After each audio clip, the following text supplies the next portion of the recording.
Бул жашоодо ар кандай адамдар бар. Баардыгыбыз эле билгендей 5 кол тең эмес. Азыр кеп тейкерлер боюнча.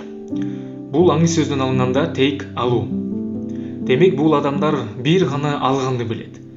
Алар укмуш акча табышы мүмкүн, жакшы жумушта иштеши мүмкүн, жакшы бизнеси болушу мүмкүн, укмуш машина, үйлөрү болушу мүмкүн.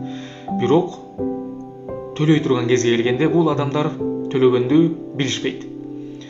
Өзлөрүнө келгенде жакшы акча алышы мүмкүн, өйдө баадагы. Бирок өзлөрү төлөй турган кез келгенде, ошолорго эле кылынган жумуш боюнча, жардам боюнча төлөй турган кез келгенде, бул типаждагы адамдар төлөгүсү келбейт. Төлөсө дагы эң төмөнкү баадагы тырышып, аягына чейин соодалашып атып, анан гана төлөшөт.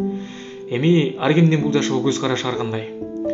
Бирөө туура деши мүмкүн, бирөө туура эмес деши мүмкүн бул типаждагы адамдардын аракеттерин. Бирок менин оюмча бул туура эмес. Менин оюмча бул жашоодо алганды да билиш керек, ошондой эле бергенди да билиш керек.